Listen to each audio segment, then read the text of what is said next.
this is the second of our videos about using Discover It with the CQ University Library. This time we're going to look at how to further refine the searches that we've learned how to do. We're going to look at refining them by date, so that means the date in which the results or resources would have been published. And we're also going to look at how Discover It lets you refine your search by format or the type of resource that you're looking for. So we're here at the CQ University Library homepage and we're going to go straight to the advanced search.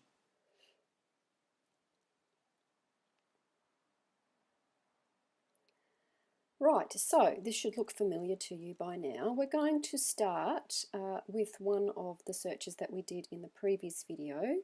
So we're going to look for tourism and impact and Great Barrier Reef. And we're just going to search for that first. Okay, so that brings up 68 results that we could choose to scan our way through. But if we wanted to make sure that we weren't wasting our time looking at material or research that was old or out of date, what we can do firstly is go down to this timeline bar here underneath the Limit To heading there. And at the moment you can see the search that we've just performed is capturing all results that have been published between 1987 and 2014. So we would think that something from 1987 about the impact of tourism on the Great Barrier Reef would probably be quite dated.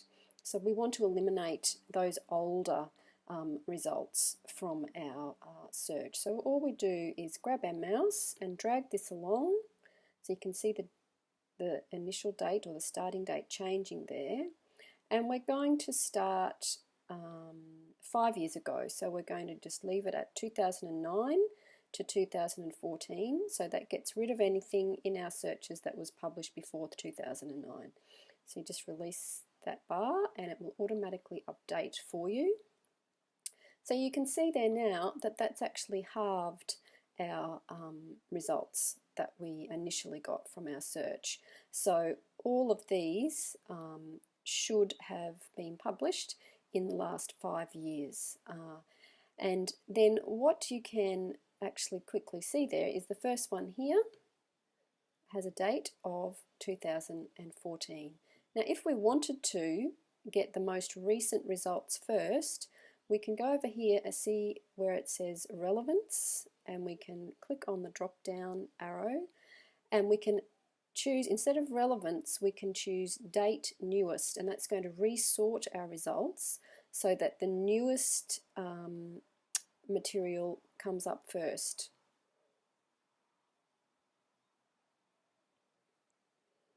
There we go. So we've still got the same 33 results, but we know that we're looking at the most recent ones first. So that can be a useful way for you to make sure you're getting really current results, but it doesn't actually mean that the most relevant results to your topic will be first. So we'll go back and choose relevance again, and that will resort them for us. You can see there the other option is to go date oldest, and that would put the results that are from 2009 at the top of your list, and the 2014 results would be at the bottom. That might be useful if you were specifically looking for more historical information and you wanted to find that more quickly. So that's how we limit by date. So actually here we're going to get rid of that now and go back to our full list of results.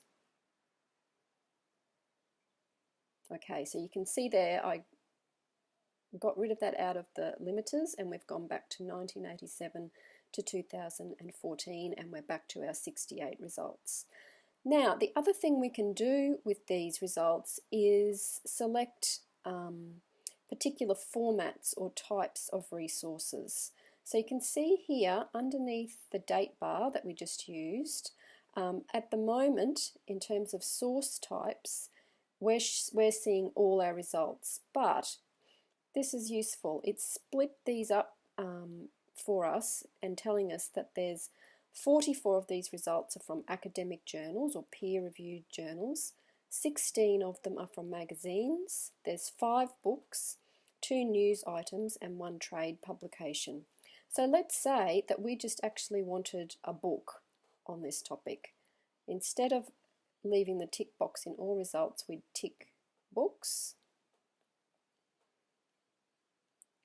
And that just shows us the 5 books that are available on our topic. And you can see that the checkbox next to books has been ticked. Let's say though that we didn't want any books there. We just wanted to see the articles from academic journals. We go back to this box which describes what we're doing at the moment. Delete or remove books from our source types. We're back to our full 68 results. Let's go down to the source types now, and we're going to choose academic journals because we want peer-reviewed scholarly material.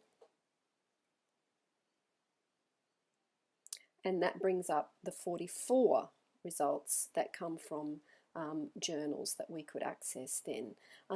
So then, again, each time you do one of those refinements or limiters of your search, you can also go back over to here where we went earlier and sort them again. So let's, by date, let's go back and look at the oldest. Okay, so this brings them into a different order. So we're starting here with something that was published in 1997. So that would probably be considered too old to be used in our academic writing and research. We're looking usually for things that are current unless you're taking a historical perspective on something on your topic. So that's just something to be aware of as you move through the rest of this course and your writing courses as well. So while we've got our academic journals ticked there, if we want to make sure that we're only looking at academic journals that are recent, we can then combine that with refining by date. So we go back up to the timeline, publication date, and we move along to 2009. And our search page will update for us. So that then brings it down to 20 results, and they should all be sitting between 2009 and 2014, and they're all academic journals. So you can see now there's only actually 31 and there's 20 of them appearing because sometimes the same article is published by different databases and it will appear twice in your list of results. So Discover It gets rid of that duplication for you straight away. So let's go back and change the order of our results list to relevance first.